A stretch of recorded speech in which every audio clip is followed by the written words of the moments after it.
Hello students, welcome back to Plus 2 Economics Online Classroom. എല്ലാവരും വീടുകളിൽ വളരെ സുഖമായിട്ടിരിക്കുന്നു എന്ന് കരുതുന്നു. നമുക്ക് നേരിട്ട് ക്ലാസ്സിലേക്ക് കടക്കാം. കഴിഞ്ഞ ക്ലാസ്സിൽ നമ്മൾ എന്തൊക്കെയായിരുന്നു ഡിസ്കസ് ചെയ്തുകൊണ്ടിരുന്നത്? എല്ലാവരും ഒന്ന് റിമൈൻഡ് ചെയ്ത് പറഞ്ഞേ. ഫസ്റ്റ് നമ്മൾ എന്തായിരുന്നു ഡിസ്കസ് ചെയ്തിരുന്നത്? Budget line or price line എന്താണെന്ന് നമ്മൾ പറഞ്ഞു. അതിനെ ഡിഫൈൻ ചെയ്തു. ബജറ്റ് ലൈനിന്റെ ഇക്വേഷൻ നമ്മൾ പഠിച്ചു. എന്തായിരുന്നു equation? P1 x1 plus P2 x2 equal to m. ഇതിലെ ഓരോ വേരിയബിൾസും എന്താണെന്ന് നമ്മൾ ഡിസ്കസ് ചെയ്തു. പിന്നീട് എന്താണ് ഡിസ്കസ് ചെയ്തിരുന്നത്? Horizontal intercept and vertical intercept. ഇത് രണ്ടും എന്താണെന്ന് നമ്മൾ പറയുകയുണ്ടായി. പിന്നീട് എന്തു പറഞ്ഞു? Slope of the budget line and price ratio. Budget ലൈനിന്റെ ചെരിവും വില അനുപാതവും എന്താണെന്ന് ഡിസ്കസ് ചെയ്തു. അവസാനമായി എന്തായിരുന്നു ഡിസ്കസ് ചെയ്തിരുന്നത്? Budget set versus budget line. Budget സെറ്റും ബജറ്റ് ലൈനും തമ്മിലുള്ള ഒരു കമ്പാരിസൺ നമ്മൾ പറയുകയുണ്ടായി. ഇത്രയായിരുന്നു കഴിഞ്ഞ ക്ലാസ്സിൽ നമ്മൾ പഠിച്ചിരുന്നത്. ഇന്നത്തെ ക്ലാസ് നമ്മൾ തുടങ്ങാൻ വേണ്ടി പോകുന്നത് കഴിഞ്ഞ ക്ലാസ്സിൽ എടുത്ത ഇത്രയും കാര്യങ്ങൾ ഇതെല്ലാം ഉൾപ്പെടുന്ന ഒരു ചോദ്യം അല്ലെങ്കിൽ ഒരു പ്രോബ്ലം ചെയ്തുകൊണ്ടാണ്. So let's start our class with a problem. ചോദ്യം ശ്രദ്ധിച്ചോളൂ. A consumer wants to consume two goods. Price of the two goods are ₹5 and ₹4 respectively. ഒരു ഉപഭോക്താവിന് രണ്ട് സാധനങ്ങൾ വാങ്ങിക്കണം. ഞാനിവിടെ സാധനങ്ങളുടെ പേര് പ്രത്യേകിച്ച് പറയുന്നൊന്നുമില്ല. സാധനം 1, സാധനം 2, ഗുഡ് 1 ആൻഡ് ഗുഡ് 2. സാധനം 1ന്റെ വില 5 രൂപയും സാധനം 2ന്റെ വില 4 രൂപയുമാണ്. And the income of the consumer is ₹20. ഉപഭോക്താവിന്റെ വരുമാനം 20 രൂപയാണ്. ഇതാണ് നമ്മുടെ ചോദ്യം. ഇനി ഇതിന്റെ താഴെ കുറച്ച് സബ് ക്വസ്റ്റ്യൻസ് കൂടെ ഉണ്ട്. അതാണ് നമുക്കിനി സോൾവ് ചെയ്യേണ്ടത്. നമുക്ക് ഓരോന്നായിട്ട് എടുത്തിട്ട് പരിശോധിക്കാം. ഓക്കെ, ഒന്നാമത്തെ ചോദ്യം എ ചോദ്യമാണ്. Construct the budget line equation. Budget line സൂത്രവാക്യം കണ്ടുപിടിക്കുക. അതാണ് ഒന്നാമത്തെ ചോദ്യം. ഓക്കെ, നമുക്ക് അറിയാം ബജറ്റ് ലൈനിന്റെ ഇക്വേഷൻ എന്തായിരുന്നു? P1 x1 plus P2 x2 equal to m. നമുക്ക് അറിയുന്ന കാര്യമാണ് ബജറ്റ് ലൈനിന്റെ ഇക്വേഷൻ. ഓക്കെ, ഇനി നിങ്ങൾ ഇക്വേഷനിലേക്ക് നോക്കൂ. ഇതിൽ ഏതൊക്കെ കാര്യം ആണ് നമുക്ക് ചോദ്യത്തിൽ തന്നിട്ടുള്ളത്? ഏതൊക്കെ കാര്യങ്ങൾ തന്നിട്ടുണ്ട്? സാധനം 1ന്റെ വില തന്നിട്ടുണ്ട്. Price of first commodity, that is എത്രയാണ്? P1 equal to 5 ആണ്. P1 equal to 5 ആണ്. പിന്നെ എന്തൊക്കെ തന്നിട്ടുണ്ട്? P2 തന്നിട്ടുണ്ട് അല്ലെ? സാധനം 2ന്റെ വില തന്നിട്ടുണ്ട്. Price of second commodity. P2 എത്രയാണ്? 4 ആണ്. ഓക്കെ, ഇനി എന്ത് തന്നിട്ടുണ്ട്? M തന്നിട്ടുണ്ട്. ഇൻകം ഓഫ് ദി കൺസ്യൂമർ തന്നിട്ടുണ്ട്. എത്രയാണ്? 20 രൂപയാണ്. ഈ 3 കാര്യങ്ങളുമാണ് നമുക്ക് ചോദ്യത്തിൽ തന്നിട്ടുള്ളത്. ഓക്കെ ആണല്ലോ? ഇത് വെച്ചുകൊണ്ട് നമുക്ക് ഈ ഇക്വേഷനിലേക്ക് എങ്ങനെ സബ്സ്റ്റിറ്റ്യൂട്ട് ചെയ്യാൻ പറ്റും? അപ്പൊ ഒന്നാമത്തെ ചോദ്യം ബജറ്റ് ലൈൻ ഇക്വേഷൻ എഴുതാനാണ്. എങ്ങനെ എഴുതാം നമുക്ക്? നോക്കിക്കേ. 5 into x1 plus 4 into x2 equal to 20 എന്നല്ലേ വരിക? ഓക്കെ, എളുപ്പമാണല്ലോ. ഒന്നാമത്തെ ചോദ്യത്തിന്റെ ഉത്തരം നമ്മൾ കണ്ടുപിടിച്ചു. എങ്ങനെയാണ് എഴുതുക?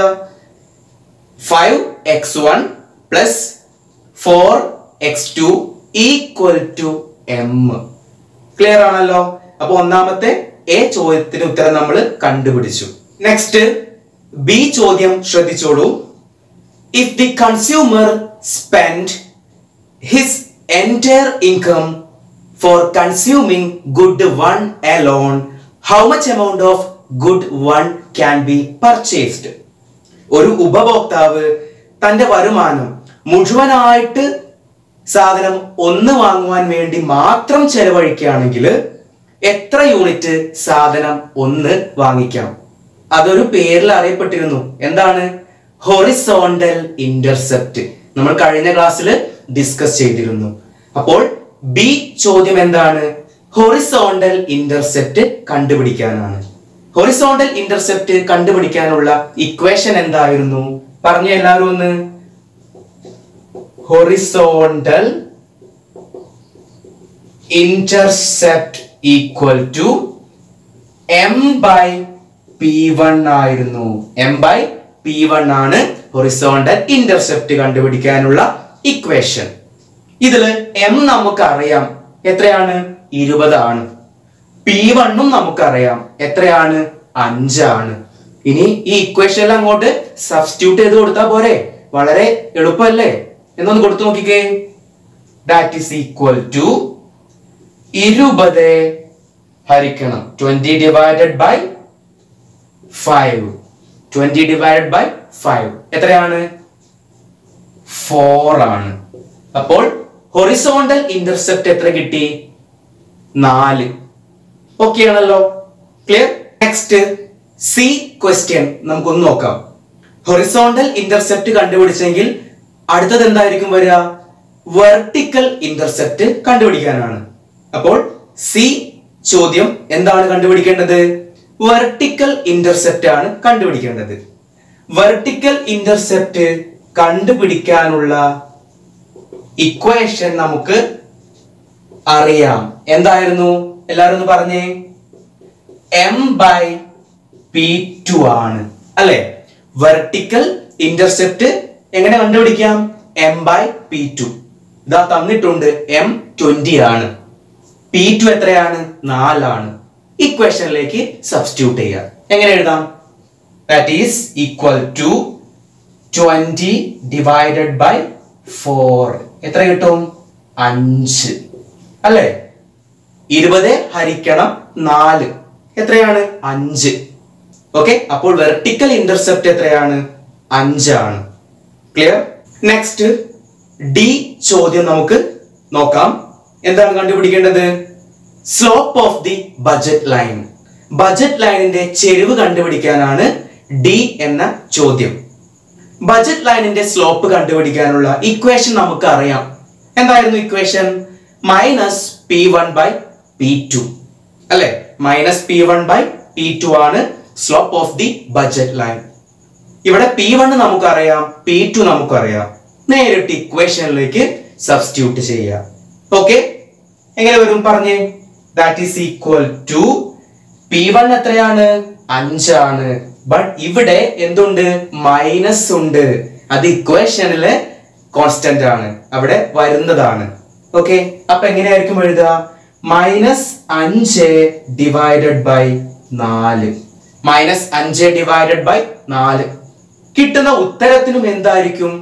മൈനസ് ആയിരിക്കും ഉണ്ടായിരിക്കുക അല്ലെ? നമുക്ക് അറിയുന്ന കാര്യമാണ്. ആൻസർ എന്തായിരിക്കും പറഞ്ഞേ? മൈനസ് 1.25. ഓക്കെ, അപ്പോൾ slope of the budget line equal to എത്രയാണ് കിട്ടുക? മൈനസ് 1.25 ആണ് കിട്ടുക. മൈനസ് 1.25. ക്ലിയർ?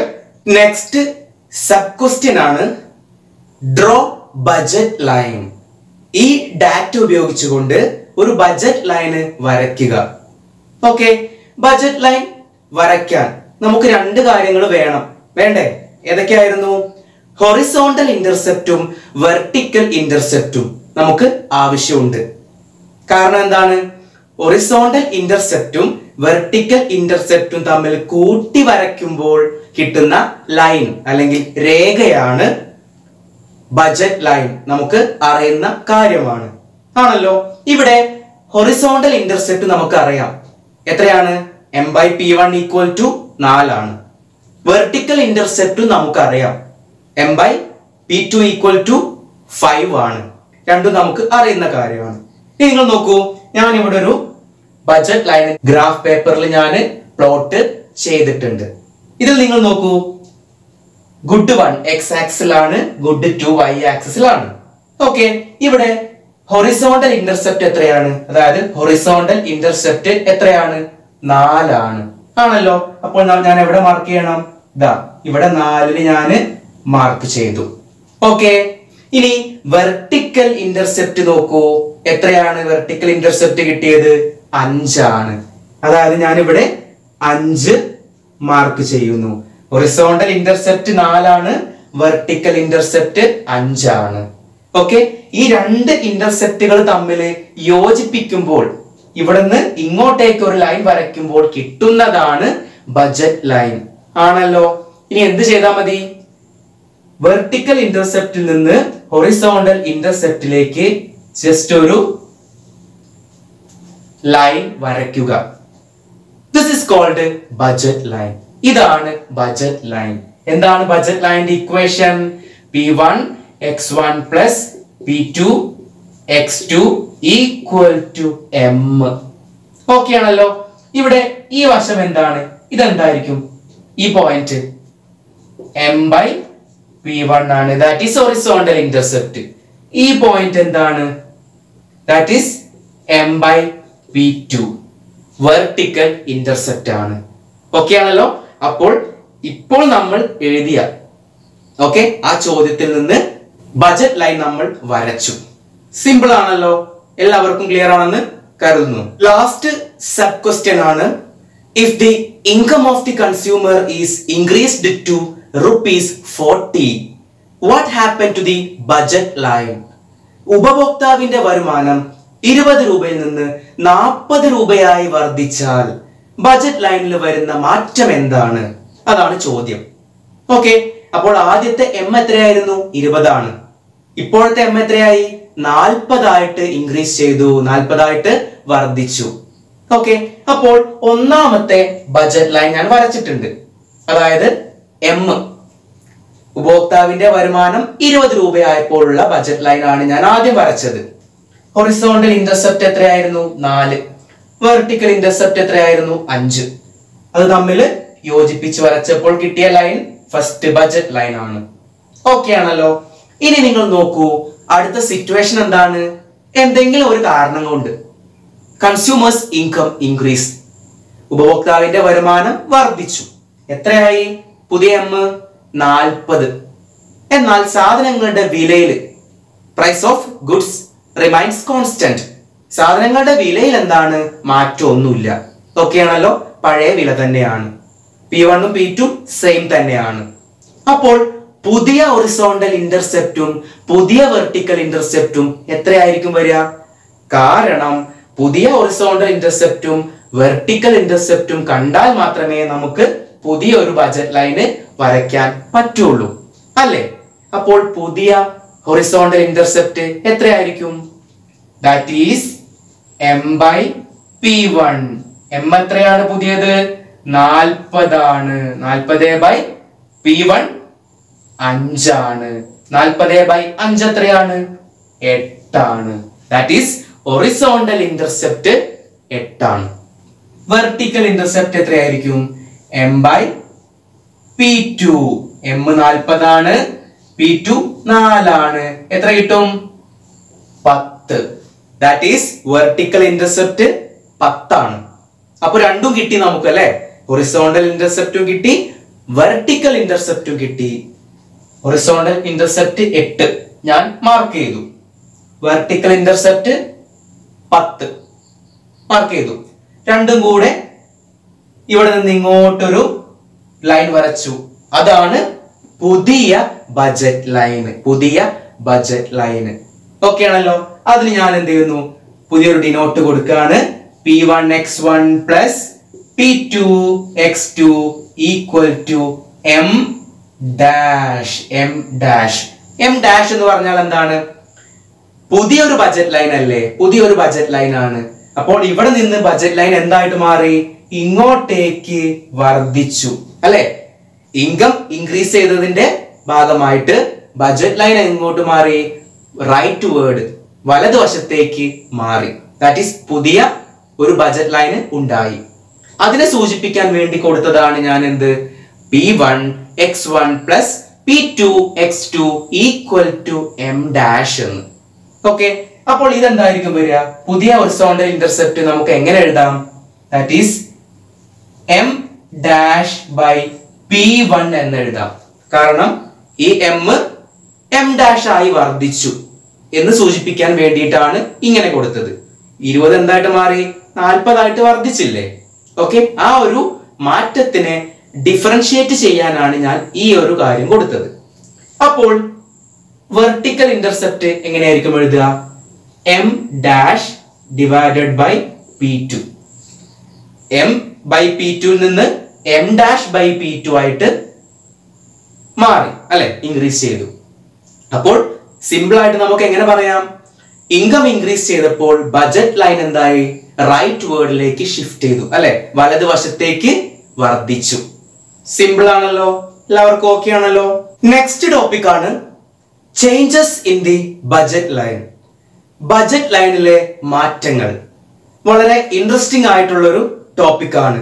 വളരെ രസകരമായിട്ട് നമുക്കിത് പഠിക്കാം. Changes in the budget line occurs due to change in the price of the commodities and changes in the income of the consumer. രണ്ട് കാരണങ്ങൾ കൊണ്ടാണ് ബജറ്റ് ലൈനില് മാറ്റങ്ങൾ സംഭവിക്കുന്നത്. ഒന്ന് ഏതായിരുന്നു? ഉപഭോക്താവിന്റെ വരുമാനത്തിലുണ്ടാവുന്ന മാറ്റം, changes in the income of the consumer. രണ്ടാമത്തേത് ഏതായിരുന്നു? Changes in the price of the commodities or goods, സാധനങ്ങളുടെ വിലയിൽ ഉണ്ടാവുന്ന മാറ്റങ്ങൾ. ഈ രണ്ട് കാര്യങ്ങൾ കൊണ്ടാണ് ബജറ്റ് ലൈനില് ബജറ്റ് ലൈനില് മാറ്റങ്ങൾ വരുന്നത്. ഓക്കെ, രണ്ട് കാര്യങ്ങൾ ഓക്കെ ആണല്ലോ. Changes in the price of commodity or goods. Second, change in the income of the consumer. Clear? Firstly we have to discuss about changes in income of the consumer. ആദ്യം നമ്മൾ പഠിക്കേണ്ടത് ഉപഭോക്താവിന്റെ വരുമാനത്തിൽ ഉണ്ടാവുന്ന മാറ്റങ്ങൾ ബജറ്റ് ലൈനിൽ എന്ത് മാറ്റമാണ് ഉണ്ടാക്കുന്നത് എന്നാണ് നോക്കുന്നത്. ഓക്കെ, ഇവിടെ നിങ്ങൾ രണ്ട് കാര്യങ്ങളാണ് പഠിക്കേണ്ടത്. കാരണം ചേഞ്ചസ് ഇൻ ഇൻകം, ഉപഭോക്താവിന്റെ വരുമാനത്തിലെ മാറ്റം എന്ന് പറഞ്ഞാൽ അത് രണ്ട് കാര്യങ്ങൾ ഉൾപ്പെട്ടതാണ് അല്ലെ. ഒന്നെങ്കിൽ അത് ഇൻക്രീസ് ചെയ്യും, കൂടും, അല്ലെങ്കിലോ അത് കുറയും, ഡിക്രീസ് ചെയ്യും. അപ്പോൾ ഇവിടെ ഹെഡിങ് ശ്രദ്ധിച്ചോളൂ, changes in income of the consumer. ഇതിൽ നിങ്ങൾ രണ്ട് സിറ്റുവേഷൻ, രണ്ട് സാഹചര്യങ്ങളാണ് നിങ്ങൾ പഠിക്കേണ്ടത്. ചില സമയങ്ങളിൽ ഉപഭോക്താവിന്റെ വരുമാനം കൂടാം, ഇൻകം ഇൻക്രീസ് ചെയ്യാം. ചിലപ്പോഴോ വരുമാനം കുറയാം, ഡിക്രീസ് ചെയ്യാം. ഓക്കെ ആണല്ലോ. അപ്പൊ രണ്ട് സിറ്റുവേഷൻ ഏതൊക്കെയാണ്? വെൻ ഇൻകം ഇൻക്രീസസ്, വരുമാനം വർദ്ധിച്ചാൽ. സെക്കൻഡ് സിറ്റുവേഷൻ ഏതാണ്? വെൻ ഇൻകം ഡിക്രീസസ്, വരുമാനം കുറഞ്ഞാൽ. ഈ രണ്ട് സാഹചര്യങ്ങളിലും എങ്ങനെയാണ് ബജറ്റ് ലൈനിൽ മാറ്റം വരുന്നത്? നമ്മൾ ഗ്രാഫിക്കൽ ആയിട്ട് അത് കാണിക്കാൻ വേണ്ടി പോവാണ്. വെൻ ഇൻകം ഇൻക്രീസസ്, വരുമാനം വർദ്ധിച്ചാൽ എന്ത് മാറ്റമാണ് സംഭവിക്കുന്നതെന്ന് നോക്കാം. ശ്രദ്ധിക്കൂ, ഒന്നാമത്തെ ബജറ്റ് ലൈൻ ഞാൻ ഇവിടെ കൊടുത്തിട്ടുണ്ട്. എന്താണ്? P1 x1 plus P2 x2 equal to M. ഇതാണ് before change in income. Income വർദ്ധിക്കുന്നതിന് മുൻപുള്ള ആദ്യത്തെ ബജറ്റ് ലൈൻ ആണ് ഇത്. ഹൊറിസോണ്ടൽ ഇന്റർസെപ്റ്റ് എത്രയാണ്?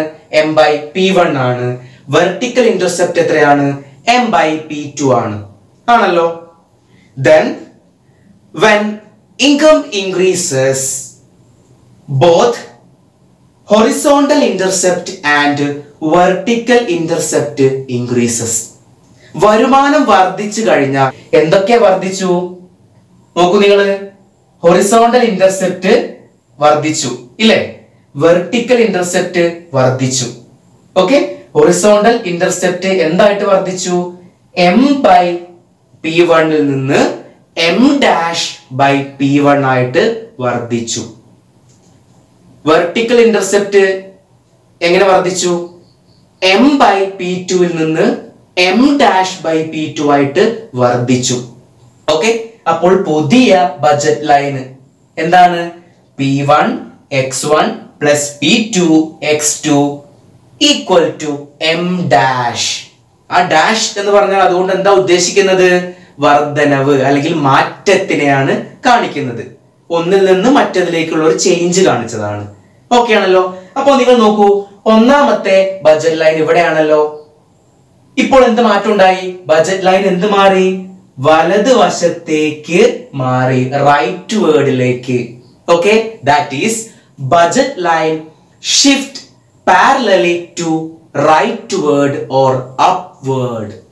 ബജറ്റ് ലൈന് വലതുവശത്തേക്ക് അല്ലെങ്കിൽ മുകളിലേക്ക് എന്തായി? വർദ്ധിച്ചു അല്ലെങ്കിൽ മാറി. ഓക്കെ ആണല്ലോ. Budget line shift parallel to rightward എന്ന് വെച്ചാൽ ഇതാണ് ഒന്നാമത്തെ ബജറ്റ് ലൈൻ. ഇതിന് സമാന്തരമായിട്ട് കണ്ടോ, ഇതിന് സമാന്തരമായിട്ട് എന്ത് ചെയ്തു? ഇങ്ങോട്ടേക്ക് വർദ്ധിച്ചു. ഓക്കെ ആണല്ലോ. അപ്പോൾ ആരോ മാർക്ക് ശ്രദ്ധിക്കണം. വരുമാനം വർദ്ധിച്ചാൽ ബജറ്റ് ലൈൻ റൈറ്റ് വേർഡിലേക്ക് ഷിഫ്റ്റ് ചെയ്യും. Is it clear? Next, when income decreases, വരുമാനം കുറഞ്ഞാൽ what happened to budget line? Budget line എന്ത് മാറ്റം ഉണ്ടാവുമെന്ന് നമുക്ക് ഒന്ന് നോക്കാം. ശ്രദ്ധിച്ചോളൂ. ഇവിടെ ഈ ബജറ്റ് ലൈൻ കണ്ടോ നിങ്ങൾ? ഇതാണ് ഒന്നാമത്തെ ബജറ്റ് ലൈൻ. ഉപഭോക്താവിന്റെ ഒന്നാമത്തെ ബജറ്റ് ലൈൻ ആണ് ഇത്. എന്ന് വെച്ചാൽ വരുമാനത്തിന് മാറ്റം ഉണ്ടാവുന്നതിന് മുൻപുള്ള budget line, first budget line. Okay, അതാണ് ഇവിടെ തന്നിട്ടുള്ളത്. ഇക്വേഷൻ എന്താണ്?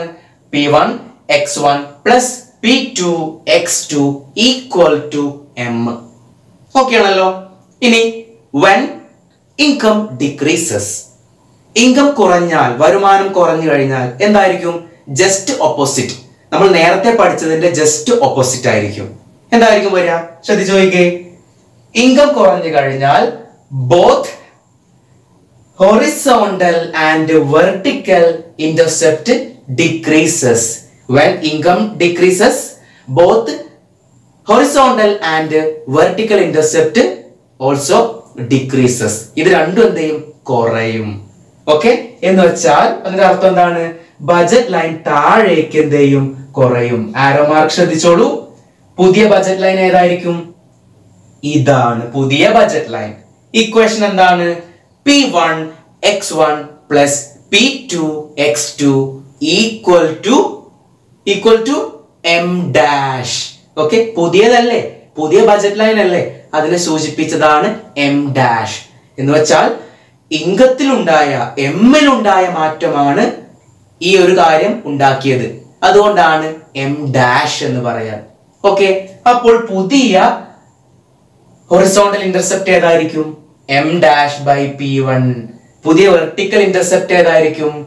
m dash by P2. Okay ആണല്ലോ. അപ്പോൾ നമുക്ക് ഫൈനലി എങ്ങനെ പറയാം? when income decreases, the budget line parallelly shift downward or leftward. വരുമാനം കുറഞ്ഞാൽ ബജറ്റ് ലൈന് താഴേക്ക് അല്ലെങ്കിൽ ഇടതുവശത്തേക്ക് മാറുന്നു. ഓക്കെ ആണല്ലോ. That is shift parallel to downward or leftward direction. Okay, simple ആണ്. അപ്പോൾ ഈ രണ്ട് ചേഞ്ചും ഓക്കെ ആണല്ലോ. ഇൻകം ഇൻക്രീസ് ചെയ്യുമ്പോൾ എന്ത് മാറ്റം ഉണ്ടാവും? ഇൻകം ഡിക്രീസ് ചെയ്യുമ്പോൾ, വരുമാനം കുറയുമ്പോൾ എന്ത് മാറ്റം ഉണ്ടാവും? ഗ്രാഫിക്കലി നമ്മൾ അത് കാണിച്ചു. Is it clear? Next, changes in price of the commodity or price of goods. സാധനങ്ങളുടെ വിലയിൽ ഉണ്ടാകുന്ന മാറ്റം എങ്ങനെയാണ് ബജറ്റ് ലൈനിൽ മാറ്റം ഉണ്ടാക്കുന്നത്? അതാണ് നമ്മൾ ഇനി ഡിസ്കസ് ചെയ്യാൻ വേണ്ടി പോകുന്നത്. രണ്ട് സാധനങ്ങളാണ് ഉള്ളത്, നമുക്ക് അറിയുന്ന കാര്യമാണ്. Good 1, good 2. സാധനം 1, സാധനം 2. ഈ രണ്ട് സാധനങ്ങൾക്കും എന്തുണ്ട്? ഒരു വിലയുണ്ട്, ഒരു പ്രൈസ് ഉണ്ട്, അല്ലെ? ഈ ഹെഡിങ്ങിൽ, അതായത് changes in price of the goods, ഇവിടെ നിങ്ങൾ 4 സിറ്റുവേഷൻസ്, 4 സാഹചര്യങ്ങളാണ് നിങ്ങൾ പഠിക്കേണ്ടത്. നമുക്ക് ഓരോന്നായിട്ട് എടുത്ത് പഠിക്കാം. ഒന്നാമത്തെ സിറ്റുവേഷൻ ആണ് price of good 1 increases and price of good 2 remains constant. സാധനം ഒന്നിന്റെ വില മാത്രം വർദ്ധിക്കുന്നു, സാധനം രണ്ടിന്റെ വില സ്ഥിരമാണ്. That is P1 increases, P2 remains constant. P2 എന്താണ്? സ്ഥിരമാണ്. ഓക്കെ, രണ്ടാമത്തെ സിറ്റുവേഷൻ ആണ് price of good 1 decreases and price of good 2 remains constant. സാധനം ഒന്നിന്റെ വില മാത്രം കുറയുന്നു, സാധനം രണ്ടിന്റെ വില സ്ഥിരമാണ്. That is P1 decreases and P2 remains constant. P2 എന്താണ്? സ്ഥിരമാണ്. മൂന്നാമത്തെ സിറ്റുവേഷൻ എന്താണ്? price of good 2 increases and price of good 1 remains constant. സാധനം രണ്ടിന്റെ വില മാത്രം വർദ്ധിക്കുന്നു, സാധനം ഒന്നിന്റെ വില സ്ഥിരമാണ്. That is P2 increases and P1 remains constant. P1 സ്ഥിരമാണ്. നാലാമത്തെ സിറ്റുവേഷൻ ആണ് price of good 2 decreases and price of good 1 remains constant. സാധനം രണ്ടിന്റെ വില മാത്രം കുറയുന്നു, സാധനം ഒന്നിന്റെ വില സ്ഥിരമാണ്. That is P2 decreases and P1 remains constant. ഈ നാല് സിറ്റുവേഷനുമാണ് നമുക്ക് ഗ്രാഫിക്കലി പറയാനുള്ളത്. ഓക്കെ, എല്ലാവരും ശ്രദ്ധിച്ച് ഈ നാല് കാര്യങ്ങളും ഓക്കെ ആണല്ലോ. എന്താണ് ഫസ്റ്റ് സിറ്റുവേഷൻ? ഏതാണ്? P1 increases, P2 constant. Second situation P1 decreases, P2 constant. Third situation P2 increases, P1 constant. Fourth situation P2 decreases, P1 constant. Okay ആണല്ലോ. ഒന്നാമത്തെ സാഹചര്യം നമുക്കൊന്ന് നോക്കാം. എന്തായിരുന്നു ഒന്നാമത്തേത്? price of good 1 increases and price of good 2 remains constant. സാധനം ഒന്നിന്റെ വില മാത്രം വർദ്ധിക്കുന്നു, സാധനം രണ്ടിന്റെ വില സ്ഥിരമാണ്. That is P1 increases, P2 remains constant.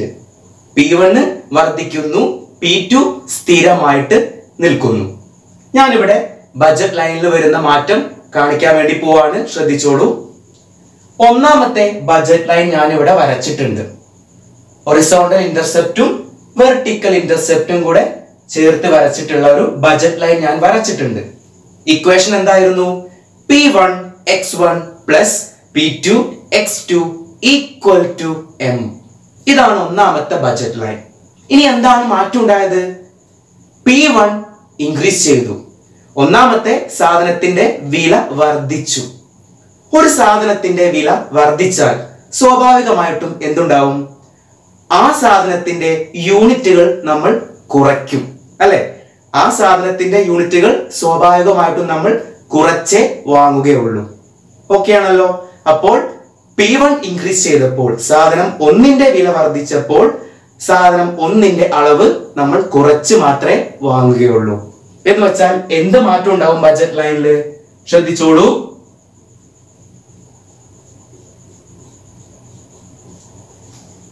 ഇതാണ് പുതിയ ബഡ്ജറ്റ് ലൈൻ. ഇവിടെ എന്ത് മാറ്റം ഉണ്ടായത്?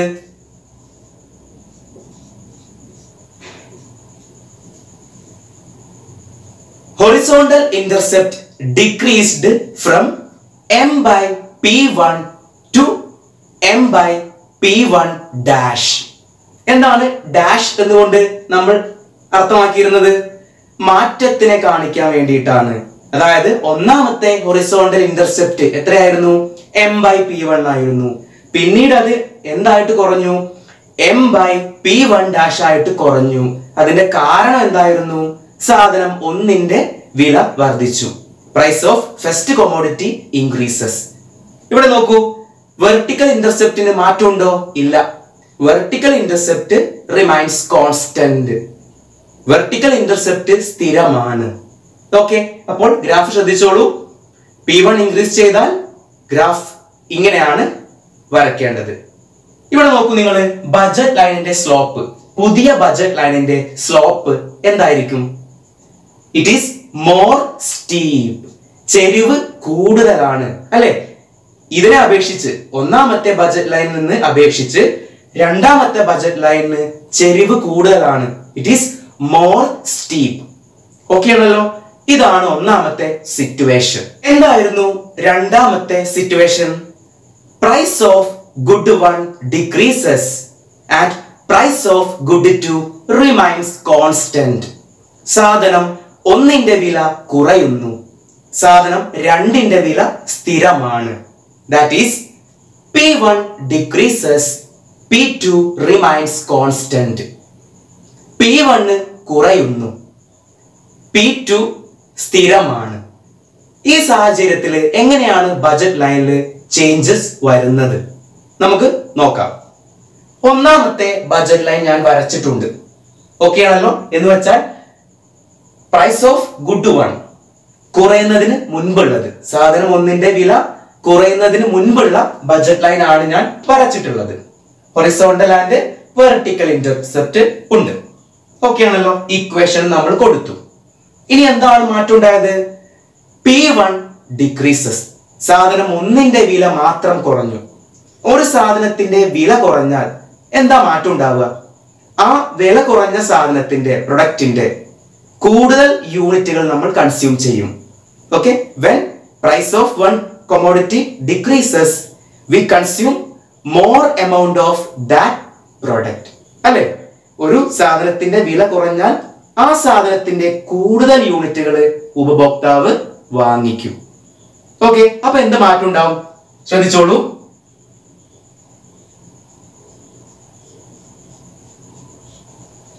ബഡ്ജറ്റ് ലൈൻ എന്ത് മാറ്റം ഉണ്ടായി? ഇങ്ങോട്ടേക്ക് ഇൻക്രീസ് ചെയ്തു. ഇങ്ങോട്ടേക്ക് ആരോ മാർക്ക് ശ്രദ്ധിച്ചല്ലോ, ഇൻക്രീസ് ചെയ്തു. ഓക്കെ, ഇതിൽ നിന്ന് നമുക്ക് എന്ത് മനസ്സിലായി? When price of good one decreases and P2 constant, horizontal intercept increased from M/P1 to M/P1 dash. ഇവിടെ എന്ത് മാറ്റം ഉണ്ടായത്? സാധനം ഒന്നിന്റെ വില മാത്രം കുറഞ്ഞപ്പോൾ ഹൊറിസോണ്ടൽ ഇന്റർസെപ്റ്റ് M/P1 നിന്ന് M/P1 ഡാഷ് ആയിട്ട് പുതിയൊരു ബഡ്ജറ്റ് ലൈൻ നമുക്ക് ഇവിടെ കിട്ടി. വെർട്ടിക്കൽ ഇന്റർസെപ്റ്റിന് മാറ്റം വല്ലതും ഉണ്ടോ? ഇല്ല. വെർട്ടിക്കൽ ഇന്റർസെപ്റ്റ് കോൺസ്റ്റന്റ് ആണ്, സ്ഥിരമാണ്. കണ്ടല്ലോ, M/P2 അവിടെ സ്ഥിരമാണ്. ഇതാണ് ഇതിന്റെ ഷേപ്പ്. ഓക്കെ ആണല്ലോ? ഇങ്ങോട്ടേക്ക് മാറി. ഇനി നിങ്ങൾ പറഞ്ഞേ, ഇപ്പോഴുള്ള പുതിയ ബഡ്ജറ്റ് ലൈനിന്റെ സ്ലോപ്പ് എന്തായിരിക്കും, അല്ലെങ്കിൽ ചെരിവ് എന്തായിരിക്കും? ശ്രദ്ധിച്ചോളൂ. Slope of the budget line is more flat. ചെരിവ് കുറവായിരിക്കും. ശ്രദ്ധിച്ചോളൂ. നിങ്ങൾക്ക് അറിയാം, ഒന്നാമത്തെ ബഡ്ജറ്റ് ലൈൻ ഇതാണ്. പുതിയ ബഡ്ജറ്റ് ലൈൻ ഇങ്ങോട്ടേക്ക് മാറി. എന്താ മാറ്റം ഉണ്ടായത്? ചെരിവ് കുറഞ്ഞു അല്ലെ? ഇത് ചെരിവ് കൂടുതലാണ്, ഇങ്ങോട്ടേക്ക് മാറിയപ്പോ എന്താണ്? ചെരിവ് കുറഞ്ഞു. Slope of the budget line is more flat. Okay, മൂന്നാമത്തെ സിറ്റുവേഷൻ ഏതായിരുന്നു? Price of good two increases, price of good one remains constant. സാധനം രണ്ടിന്റെ വില മാത്രം വർദ്ധിക്കുന്നു, സാധനം ഒന്നിന്റെ വില സ്ഥിരമാണ്. That is P2 increases, P1 remains constant. P2 കൂടുന്നു, P1 സ്ഥിരമാണ്. ഈ സമയം ബഡ്ജറ്റ് ലൈനിൽ എന്ത് മാറ്റമാണ് വരുന്നത് എന്ന് നമുക്കൊന്ന് ചെക്ക് ചെയ്യാം. ഒന്നാമത്തെ ബഡ്ജറ്റ് ലൈൻ ഞാൻ ഇവിടെ വരച്ചിട്ടുണ്ട്. P2 ഇൻക്രീസ് ചെയ്യുന്നതിന്റെ മുൻപുള്ള ബഡ്ജറ്റ് ലൈൻ ആണ് വരച്ചിട്ടുള്ളത്. എല്ലാം നമ്മൾ നേരത്തെ പറഞ്ഞ പോലെ തന്നെ. Horizontal and vertical intercept equation എല്ലാം കൊടുത്തിട്ടുണ്ട്. ഇനി നോക്കൂ, price of good two increases. സാധനം രണ്ടിന്റെ വില വർദ്ധിച്ചു കഴിഞ്ഞാൽ സ്വാഭാവികമായിട്ടും എന്ത് മാറ്റം ഉണ്ടാവുക? ഒരു സാധനത്തിന്റെ വില വർദ്ധിച്ചാൽ ആ സാധനത്തിന്റെ അളവ്, വാങ്ങിക്കുന്ന അളവ്, കൺസ്യൂം ചെയ്യുന്നതിന്റെ ആ ക്വാണ്ടിറ്റി എന്താണ്? കുറയും ആണല്ലോ. അപ്പൊ എന്തുണ്ടായിരിക്കും? P2 വർദ്ധിച്ചു കഴിഞ്ഞാൽ സാധനം രണ്ടിന്റെ ക്വാണ്ടിറ്റി, കൺസ്യൂം ചെയ്യുന്ന അളവ് കുറയും. ഓക്കെ ആണല്ലോ. അപ്പോൾ ബജറ്റ് ലൈനിൽ ആ മാറ്റം എങ്ങനെ കാണിക്കാം നമുക്ക്?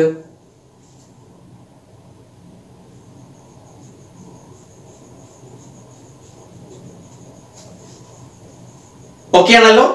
ബജറ്റ് ലൈൻ എങ്ങോട്ട് മാറി? ആരോ മാർക്ക് ശ്രദ്ധിക്കണം, ഇടതുവശത്തേക്ക് മാറി. ഓക്കെ, ഇപ്പൊ ഇവിടെ എന്ത് മാറ്റം ഉണ്ടായത്? ഹൊറിസോണ്ടൽ ഇന്റർസെപ്റ്റ് കോൺസ്റ്റന്റ് ആണ്. ഹൊറിസോണ്ടൽ ഇന്റർസെപ്റ്റ് മാറ്റമൊന്നുമില്ല, സ്ഥിരമാണ്. എന്താ മാറിയത് ഇപ്പോൾ? Vertical intercept decreased from m/p2 to m/p2 dash. Okay, vertical intercept ഇവിടെ നിന്ന് ഇങ്ങോട്ടേക്ക് എന്ത് ചെയ്തു? കുറഞ്ഞു. കണ്ടല്ലോ, ഇവിടെ നിന്ന് ഇങ്ങോട്ടേക്ക് കുറഞ്ഞു. ഹൊറിസോണ്ടൽ ഇന്റർസെപ്റ്റ് എന്താണ്? സ്ഥിരമാണ്, റിമൈൻസ് കോൺസ്റ്റന്റ് ആണ്. ഓക്കെ ആണല്ലോ. ചിത്രം മനസ്സിൽ വേണം, സിമ്പിൾ ആണ്. നിങ്ങൾ ഒരുപാട് എന്തോ വലിയ സംഭവമാണെന്ന് വെച്ച് ഇരിക്കൊന്നും വേണ്ട, വളരെ സിമ്പിൾ ആയ കാര്യമാണ്. ഓക്കെ ആണല്ലോ. നേരത്തെ പറഞ്ഞ എല്ലാ കാര്യങ്ങളും പറഞ്ഞു. ഇനി എന്ത് പറയണം നമുക്ക്? പുതിയ ബജറ്റ് ലൈനിന്റെ ചെരിവ്, slope of new budget line എന്തായിരിക്കും? നിങ്ങൾ പറഞ്ഞേ. It is more steep. ചെരിവ് കൂടുതലായിരിക്കും, അല്ലെ? ചെരിവ് കൂടുതലായിരിക്കും. പുതിയ ബജറ്റ് ലൈനിന്റെ ചെരിവ് കൂടുതലാണ്. ഓക്കെ ആണല്ലോ. അപ്പോൾ മൂന്നാമത്തെ സിറ്റുവേഷൻ നമുക്ക് ക്ലിയർ ആണ്. നാലാമത്തെ സിറ്റുവേഷൻ എന്താണ്? Price of good 2 decreases and price of good 1 remains constant. സാധനം 2ന്റെ വില കുറയുന്നു, സാധനം 1ന്റെ വില സ്ഥിരമാണ്. That is P2 decreases, P1 remains constant. P2 കുറയുന്നു, P1 സ്ഥിരമാണ്.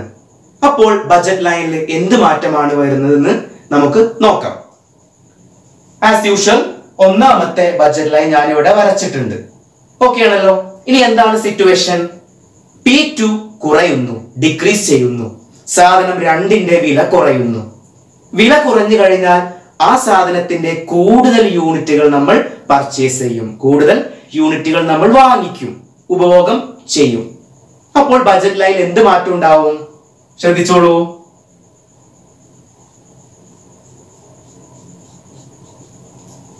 ബജറ്റ് ലൈൻ എന്ത് മാറ്റം ഉണ്ടായി? ഇങ്ങോട്ടേക്ക് ഇൻക്രീസ് ചെയ്തു, അല്ലെ? ഹൊറിസോണ്ടൽ ഇന്റർസെപ്റ്റിന് മാറ്റം വല്ലതുണ്ടോ? ഇല്ല. Horizontal intercept remains constant. എന്നാൽ വെർട്ടിക്കൽ ഇന്റർസെപ്റ്റോ? Vertical intercept increased from m/p2 to m/p2 dash.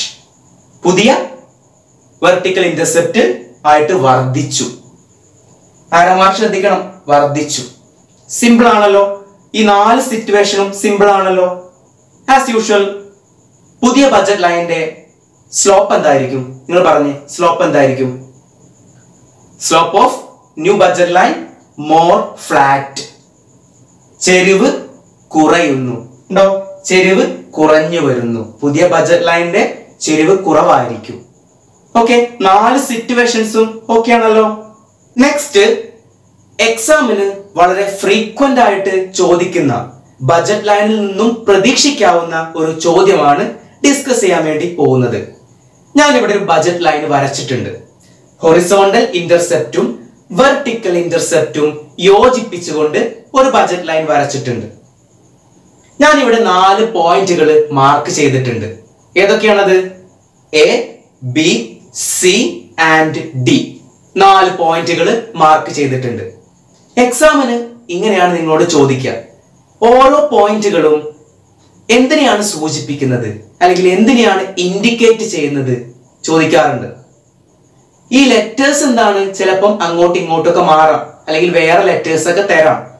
നിങ്ങൾ അത് നോക്കണ്ട. നിങ്ങൾ ഈ പോയിന്റ്സുകൾ നിൽക്കുന്ന പൊസിഷൻസ് നോക്കുക. ഈ 4 പൊസിഷൻസും നിങ്ങൾ നോക്കുക. ഓക്കെ ആണല്ലോ. ഇവിടെ point A and point B shows preferred bundle. Point എയും പോയിന്റ് ബിയും എന്തിനെയാണ് സൂചിപ്പിക്കുന്നത്? മുൻഗണന ബണ്ടിലുകൾ. എന്താണ് മുൻഗണന ബണ്ടിലുകൾ? എന്തുകൊണ്ടാണ്? പോയിന്റ് എയും പോയിന്റ് ബിയും എവിടെയാണ് നിൽക്കുന്നത്? ബജറ്റ് ലൈനിലാണ്. ബജറ്റ് ലൈൻ എന്തിനാണ് സൂചിപ്പിക്കുന്നത്? ഫുള്ളർ യൂട്ടിലൈസേഷൻ ഓഫ് ഇൻകം അല്ലെ? ഒരു വ്യക്തിയുടെ വരുമാനം പൂർണ്ണമായും ചെലവഴിക്കുമ്പോൾ അതിനെ കാണിക്കുന്നതാണ് ബജറ്റ് ലൈൻ എന്ന് പറഞ്ഞത് ആണല്ലോ. അത്തരം ബണ്ടിലുകൾ ചേർത്ത് വരയ്ക്കുന്ന ഗ്രാഫാണ് അല്ലെങ്കിൽ ലൈനാണ് ബജറ്റ് ലൈൻ, നമുക്കറിയാം. അപ്പോൾ ബജറ്റ് ലൈനിലുള്ള പോയിന്റുകളായ എയും ബിയും എന്തിനെ കാണിക്കുന്നു? പ്രിഫേർഡ് ബണ്ടിൽ അല്ലെങ്കിൽ മുൻഗണന ബണ്ടിലുകളാണ്. പോയിന്റ് സി നോക്കൂ നിങ്ങൾ. ഈ പോയിന്റ് സി എവിടെ നിൽക്കുന്നത്? ബജറ്റ് ലൈനിന്റെ പുറത്താണ്. ഇത് നമുക്ക് കിട്ടുമോ? തീർച്ചയായും കിട്ടില്ല. കാരണം നമ്മുടെ വരുമാനം കംപ്ലീറ്റ് ആയപ്പോൾ ചെലവഴിച്ചപ്പോൾ കിട്ടിയതാണ് ഈ ബജറ്റ് ലൈൻ. ഇനി നമ്മുടെ കയ്യിൽ ക്യാഷ് ഉണ്ടോ? ബജറ്റ് ഉണ്ടോ? വരുമാനം ഉണ്ടോ? ഇല്ല. എന്ന് വെച്ചാൽ സി എന്ന പോയിന്റ് എന്തിനെ കാണിക്കുന്നത്? ഷോസ് സുപ്പീരിയർ ബണ്ടിൽ. മേന്മ കൂടിയ ബണ്ടിലാണ്. പക്ഷെ അത് നമുക്ക് വാങ്ങാൻ സാധിക്കില്ല. കാരണം നമ്മുടെ ഇൻകം എൻറ്റയർ ആയിട്ട് നമ്മൾ സ്പെൻഡ് ചെയ്തു, മുഴുവനായിട്ട് ചെലവഴിച്ചു. അപ്പോൾ സി എന്ന പോയിന്റ് ബജറ്റ് ലൈനിന്റെ പുറത്താണ്. അത് എന്തിനാണ് കാണിക്കുന്നത്? ഇറ്റ് ഷോസ് സുപ്പീരിയർ ബണ്ടിൽ. അപ്പോൾ പോയിന്റ് ഡി എന്തിനായിരിക്കും സൂചിപ്പിക്കുന്നത്? പോയിന്റ് ഡി എവിടെയാണ് നിൽക്കുന്നത്? ബജറ്റ് ലൈനിന്റെ താഴെയാണ്, ബിലോ ബജറ്റ് ലൈൻ. അതെന്തിനെയാണ് ഇൻഡിക്കേറ്റ് ചെയ്യുന്നത്? പോയിന്റ് ഡി ഷോസ് ഇൻഫീരിയർ ബണ്ടിൽ, മേന്മ കുറഞ്ഞ ബണ്ടിൽ. അതിനെയാണ് ഡി എന്ന പോയിന്റ് കാണിക്കുന്നത്. എന്ന് വെച്ചാൽ വരുമാനം മുഴുവനായിട്ട് ഉപയോഗിക്കുന്നില്ല, ചെലവഴിക്കുന്നില്ല, ഭാഗികമായിട്ട് മാത്രമേ വരുമാനം ചെലവഴിക്കുന്നുള്ളൂ. അപ്പോൾ കിട്ടുന്ന ബണ്ടിലാണ് ഡി എന്നത്. അപ്പോൾ ഡി എന്തിനെ സൂചിപ്പിക്കുന്നു? മേന്മ കുറഞ്ഞ ബണ്ടിൽ അല്ലെങ്കിൽ ഇൻഫീരിയർ ബണ്ടിൽ. ഓക്കെ ആണോ? ഈ ചോദ്യം എക്സാമിന് പ്രതീക്ഷിക്കാവുന്ന ചോദ്യമാണ്, വളരെ ഇമ്പോർട്ടന്റ് ആണ്, ശ്രദ്ധിക്കണം. ഈ പൊസിഷൻസ് നിങ്ങൾ ഓർത്തു വെക്കണം. 2 പോയിന്റ്സ് ബജറ്റ് ലൈനിലുമാണ്, ഒരു പോയിന്റ് ബജറ്റ് ലൈനിന് പുറത്താണ്, മറ്റൊരു പോയിന്റ് ബജറ്റ് ലൈനിന്റെ ഉള്ളിലാണ്. ഓക്കെ ആണല്ലോ? നെക്സ്റ്റ് ടോപ്പിക് ആണ് preferences of the consumer and monotonic preferences. ഉപഭോക്താവിന്റെ മുൻഗണനയും മോണോട്ടോണിക് മുൻഗണനയും വളരെ ഇമ്പോർട്ടന്റ് ആയൊരു ടോപ്പിക് ആണ്, വളരെ സിമ്പിൾ ആണ്. A consumer chooses a consumption bundle on the basis of his or her taste and preferences over that bundle. ഒരു ഉപഭോക്താവ് ഒരു കൺസംഷൻ ബണ്ടില്, ഒരു ഉപഭോഗ ബണ്ടില് തെരഞ്ഞെടുക്കുന്നത് അദ്ദേഹത്തിന്റെ അല്ലെങ്കിൽ ആ ഉപഭോക്താവിന്റെ അഭിരുചിയും മുൻഗണനയും അടിസ്ഥാനത്തിലായിരിക്കും അല്ലെ? ഒരു ബണ്ടിൽ ഞാൻ തെരഞ്ഞെടുക്കുന്നു. ആ ബണ്ടിൽ ഞാൻ തെരഞ്ഞെടുക്കാനുള്ള കാരണം എന്തായിരിക്കും? എന്റെ താല്പര്യവും എന്റെ മുൻഗണനയുടെയും അടിസ്ഥാനത്തിലായിരിക്കും. ടേസ്റ്റ് ആൻഡ് പ്രിഫറൻസസ്, ആ വാക്ക് ശ്രദ്ധിക്കണം. ഒരു കൺസ്യൂമറുടെ മുന്നിൽ ഒരുപാട് കൺസംഷൻ ബണ്ടിലുകൾ ഉണ്ടാവും ഇല്ലേ? ഒരുപാട് ഉപഭോഗ ബണ്ടിലുകൾ ഉണ്ടാവും. He can rank consumption bundle on the basis of his preferences over dum. ഒരു ഉപഭോക്താവിന് തന്റെ ഉപഭോഗ ബണ്ടിലുകളെ റാങ്കുകളാക്കാൻ സാധിക്കും. ഫോർ എക്സാമ്പിൾ, ഞാൻ കുറച്ച് കൺസംഷൻ ബണ്ടിലുകൾ ഇവിടെ കൊടുക്കുന്നു. 1 3 8 3 4 1. 3 കൺസംഷൻ ബണ്ടിലുകൾ, 3 ഉപഭോഗ ബണ്ടിലുകൾ കൊടുത്തിട്ടുണ്ട്. നിങ്ങൾ കൺസ്യൂമേഴ്സ്, നിങ്ങൾ ഉപഭോക്താക്കളാണ്. നിങ്ങളോട് ഞാൻ ചോദിക്കുകയാണ്, നിങ്ങൾ ഈ കൺസംഷൻ ബണ്ടിലുകളിൽ ഏതൊക്കെയാണ് നിങ്ങൾ മുൻഗണന കൊടുക്കുന്നത്? അല്ലെങ്കിൽ നിങ്ങളോട് റാങ്കുകളാക്കി തിരിക്കാൻ വേണ്ടി പറയാണ്. ഏതിനാണ് നിങ്ങൾ റാങ്ക് 1 കൊടുക്കുക, ഏതിനാണ് റാങ്ക് 2 കൊടുക്കുക, ഏതിനാണ് റാങ്ക് 3 കൊടുക്കുക ചോദിക്കുകയാണ്. ഒരു ഉപഭോക്താവ് ഒരു കൺസംഷൻ ബണ്ടില് തെരഞ്ഞെടുക്കുന്നത് എന്തിനടിസ്ഥാനത്തിലാണെന്ന് നമ്മൾ പറഞ്ഞു? അദ്ദേഹത്തിന്റെ താല്പര്യവും അതുപോലെ മുൻഗണനയുടെയും അടിസ്ഥാനത്തിലായിരിക്കും. A consumer chooses a consumption bundle on the basis of his taste and preference of that bundle ആണല്ലോ. അപ്പോൾ ഞാൻ നിങ്ങളോട് റാങ്കുകളാക്കാൻ വേണ്ടി പറയാണ്. ഓരോ കൺസ്യൂമർ റാങ്കുകളാക്കിയിട്ട് തിരിക്കുന്നതും ഡിഫറൻ്റ് ആയിരിക്കും അല്ലെ? കാരണം ഓരോ കൺസ്യൂമേഴ്സിന്റെയും താല്പര്യവും മുൻഗണനയും വ്യത്യാസമാണ് അല്ലെ? എന്റെ ടേസ്റ്റ് ആൻഡ് പ്രിഫറൻസ് ആയിരിക്കില്ല നിങ്ങൾക്ക് ഉണ്ടാകുന്നത്, നിങ്ങളുടെ ടേസ്റ്റ് ആൻഡ് പ്രിഫറൻസ് ആയിരിക്കില്ല മറ്റൊരു കൺസ്യൂമർക്ക് ഉണ്ടാവുന്നത്. ഓക്കെ ആണല്ലോ? അപ്പോൾ ഈ രണ്ട് കാര്യങ്ങൾ ഓക്കെ ആണല്ലോ. ഒരു ഉപഭോക്താവ് ഒരു ഉപഭോഗ ബണ്ടിൽ തെരഞ്ഞെടുക്കുന്നതും അതുപോലെ റാങ്കുകളാക്കി മാറ്റുന്നതും എന്തിന്റെ അടിസ്ഥാനത്തിലായിരിക്കും? On the basis of his taste and preferences. ഉപഭോക്താവിന്റെ താല്പര്യങ്ങൾക്കും അതുപോലെ മുൻഗണനയുടെയും അടിസ്ഥാനത്തിലായിരിക്കും. Is it clear? Next topic, what is monotonic preferences? എന്താണ് മോണോട്ടോണിക് മുൻഗണന? ഒരു ഉപഭോക്താവിന്റെ മുൻഗണനയെ കുറിച്ച് നമ്മൾ ഡിസ്കസ് ചെയ്തു അല്ലെ? പ്രിഫറൻസസ് ഓഫ് ദി കൺസ്യൂമർ നമ്മൾ ഡിസ്കസ് ചെയ്തു. അതിൽ വരുന്ന ഒരു സബ് ടോപ്പിക് ആണ് മോണോട്ടോണിക് പ്രിഫറൻസസ്, മോണോട്ടോണിക് മുൻഗണന. ഈ ഒരു കോൺസെപ്റ്റ് പറയുവാൻ വേണ്ടിയിട്ട് രണ്ട് ബണ്ടിലുകളാണ് നമ്മൾ എടുക്കുന്നത്.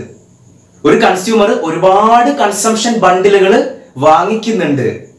അതിലെ രണ്ട് കൺസംഷൻ ബണ്ടിലുകളാണ് ഈ ഒരു കാര്യം മോണോട്ടോണിക് പ്രിഫറൻസ് പറയുവാൻ വേണ്ടിയിട്ട്, ഡിഫൈൻ ചെയ്യുവാൻ വേണ്ടിയിട്ട് നമ്മൾ കൺസിഡർ ചെയ്യുന്നത്. ഓക്കെ ആണല്ലോ? ആദ്യം നമുക്ക് അതിന്റെ ഡെഫിനിഷനിലേക്ക് കടക്കാം. Between any two consumption bundle A consumer prefer A consumption bundle which has more of at least one of the goods and no less of other goods as compared to other bundles. അതായത് രണ്ട് ഉപഭോഗ ബണ്ടിലുകളിൽ ഏത് ബണ്ടിലാണോ ഒരു സാധനത്തിന്റെ ഒരു unit എങ്കിലും കൂടുതൽ ഉള്ളതും മറ്റേ സാധനത്തിന്റെ അളവ് കുറയാതിരിക്കുകയും ചെയ്യുന്നത്, അത്തരം ഉപഭോഗ ബണ്ടിലിനായിരിക്കും ഉപഭോക്താവ് മുൻഗണന കൊടുക്കുന്നത്. സിമ്പിൾ ആണ്. നമുക്കൊരു എക്സാമ്പിൾ ചെയ്ത് നോക്കാം. അപ്പോൾ നിങ്ങൾക്ക് എല്ലാം വളരെ ക്ലിയർ ആവും. ഓക്കെ, രണ്ട് കൺസംഷൻ ബണ്ടിലുകൾ ഞാനിവിടെ എഴുതാൻ പോവാണ്. ശ്രദ്ധിച്ചോളൂ. 2, 3, 2, 4 രണ്ട് കൺസംഷൻ ബണ്ടിലുകൾ. മോണോട്ടോണിക് പ്രിഫറൻസ് പറയാൻ നമ്മൾ രണ്ട് കൺസംഷൻ ബണ്ടിലുകളാണ് എടുക്കുന്നത്. ഓക്കെ, ഇതിൽ നിങ്ങൾ നോക്കൂ. ഒന്നാമത്തെ കൺസംഷൻ ബണ്ടില് ഗുഡ് 1 എത്രയാണ്? 2 യൂണിറ്റ് ആണ്. രണ്ടാമത്തെ കൺസംഷൻ ബണ്ടിലോ അതും 2 യൂണിറ്റ് ആണ്. ഗുഡ് 1 സാധനം 1. എന്നാൽ ഒന്നാമത്തെ കൺസംഷൻ ബണ്ടില് ഗുഡ് 2 സാധനം 2 എത്ര യൂണിറ്റാ? 3. രണ്ടാമത്തെ കൺസംഷൻ ബണ്ടിലെ ഗുഡ് 2 എത്രയാ? സാധനം 2 എത്രയാ? 4 യൂണിറ്റ്. ഇതില് ഏത് കൺസംഷൻ ബണ്ടിലായിരിക്കും ഒരു കൺസ്യൂമർ, ഒരു ഉപഭോക്താവ് തെരഞ്ഞെടുക്കുക? ഈ ബണ്ടിലായിരിക്കും. 2, 4 എന്ന ബണ്ടിലായിരിക്കും. ഓക്കെ, നിങ്ങൾ ശ്രദ്ധിച്ചോളൂ. രണ്ട് ബണ്ടിലുകളില് ഏത് ബണ്ടിലാണോ ഒരു സാധനത്തിന്റെ ഒരു യൂണിറ്റ് എങ്കിലും കൂടുതൽ ഉള്ളതും എന്നാൽ മറ്റേ സാധനത്തിന്റെ അളവ് കുറയാതെ ഇരിക്കുന്നതും. ഓക്കെ ആണല്ലോ? നിങ്ങൾ നോക്കൂ, ഇവിടെ x1 രണ്ടാമത്തെ x1 എന്താണ്? സെയിം ആണ്. എന്നാൽ ഒന്നാമത്തെ x2 എത്രയാണ്? 3 ആണ്. രണ്ടാമത്തെ x2 4 ആണ്. എന്ന് വെച്ചാൽ ഒരു യൂണിറ്റ് സാധനം 2 അധികം ഉണ്ട് രണ്ടാമത്തെ ബണ്ടിലില്. അപ്പോൾ സ്വാഭാവികമായിട്ടും ഏത് ബണ്ടിലായിരിക്കും തെരഞ്ഞെടുക്കുക? ഈ ബണ്ടിലായിരിക്കും തെരഞ്ഞെടുക്കുക. ഇനി ഒന്ന് ഡിഫൈൻ ചെയ്ത് നോക്കിക്കേ. Between any two consumption bundle A consumer prefer A consumption bundle which has more of at least one of the good and no less of the other goods as compared to other bundle. Okay, ഒരു സാധനത്തിന്റെ ഒരു ഗുഡിന്റെ ഒരു unit എങ്കിലും എന്ത് വേണം? അധികം വേണം. എന്നാലോ no less amount of other good, മറ്റു സാധനത്തിന്റെ അളവ് എന്ത് ചെയ്യാൻ പാടില്ല? കുറയാനും പാടില്ല. ഓക്കെ, അത്തരം ബണ്ടിലുകൾക്കായിരിക്കും ഒരു കൺസ്യൂമർ ഇമ്പോർട്ടൻസ് അല്ലെങ്കിൽ പ്രിഫറൻസ് കൊടുക്കുക. ഓക്കെ, അടുത്തൊരു എക്സാമ്പിൾ നമുക്ക് നോക്കാം. 2 കൺസംഷൻ ബണ്ടിലുകൾ ഞാൻ തന്നിട്ടുണ്ട്. 9, 4, 9, 7. 2 കൺസംഷൻ ബണ്ടിലുകൾ, 2 ഉപഭോഗ ബണ്ടിലുകൾ. ഇത് നിങ്ങൾ നോക്കൂ. ഗുഡ് 1 സാധനം 1 ഈ 2 കൺസംഷൻ ബണ്ടിലുകളിലും എത്ര യൂണിറ്റ് ആണ്? 9 യൂണിറ്റ് ആണ്, ആണല്ലോ. എന്നാൽ ഗുഡ് 2 സാധനം 2 ഒന്നാമത്തെ കൺസംഷൻ ബണ്ടിലില് എത്ര യൂണിറ്റാ? 4 യൂണിറ്റ് ആണ്. രണ്ടാമത്തെ കൺസംഷൻ ബണ്ടിലോ 7 യൂണിറ്റ് ആണ്. എന്ന് വെച്ചാൽ സാധനം 1ന്റെ യൂണിറ്റിന് മാറ്റമൊന്നുമില്ല, 9 യൂണിറ്റ് തന്നെയാണ്. ഓക്കെ, എന്നാൽ സാധനം 2ന്റെ unit, okay, quantity of good 2 is more in second bundle. രണ്ടാമത്തെ ബണ്ടിലിൽ കൂടുതലാണ്, 3 യൂണിറ്റ് കൂടുതലുണ്ട്. ഓക്കെ ആണല്ലോ. അപ്പോൾ ഒരു കൺസ്യൂമർ ഏത് ബണ്ടിലായിരിക്കും പ്രിഫർ ചെയ്യുന്നത് അല്ലെങ്കിൽ മുൻഗണന കൊടുക്കുന്നത്? ഈ ബണ്ടിലിനായിരിക്കും, അല്ലെ? 9,7 എന്ന കൺസംഷൻ ബണ്ടിൽ, ഉപഭോഗ ബണ്ടിലിനായിരിക്കും മുൻഗണന കൊടുക്കുന്നത് അല്ലെങ്കിൽ പ്രിഫറൻസ് കൊടുക്കുന്നത്. Such preferences of the consumer is called monotonic preference. ഇത്തരം ഉപഭോക്താവിന്റെ മുൻഗണനയെ പറയുന്ന പേരാണ് മോണോട്ടോണിക് മുൻഗണന. ഓക്കെ ആണല്ലോ. അപ്പൊ എന്താണ്? 2 ബണ്ടിലുകളിൽ ഏത് ബണ്ടിലാണോ ഒരു സാധനത്തിന്റെ 1 യൂണിറ്റ് എങ്കിലും അധികം ഉള്ളതും മറ്റേ സാധനത്തിന്റെ അളവ് കുറയാതെ ഇരിക്കുന്നതും ആ ബണ്ടിലായിരിക്കും ഒരു കൺസ്യൂമർ പ്രിഫർ ചെയ്യുന്നത്. A consumer will choose a bundle which has more of at least one of the goods and no less of other goods as compared to other bundle. Okay, ഇനി സപ്പോസ് ഈ bundle, ഈ 2 bundle consumer ഇത് തിരഞ്ഞെടുക്കാതെ, ഇത് prefer ചെയ്യാതെ ഇതാണ് prefer ചെയ്യുന്നത് വിചാരിക്കുക. Okay, suppose, okay, വിചാരിക്കുക 9, 4 എന്ന കൺസംഷൻ ബണ്ടിലാണ് കൺസ്യൂമർ പ്രിഫർ ചെയ്യുന്നത്.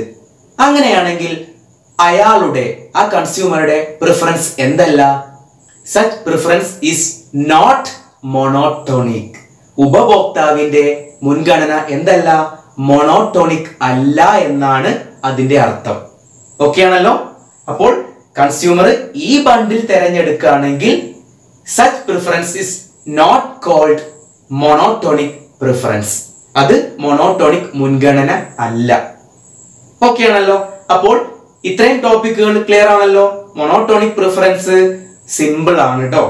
എളുപ്പത്തിൽ നമുക്ക് എന്ത് ചെയ്യാം? കണ്ടുപിടിക്കാം. എക്സാമിൽ ചോദിച്ചാലും വളരെ പെട്ടെന്ന് അത് ബണ്ടിലുകൾ നോക്കിയാൽ തന്നെ മനസ്സിലാകും.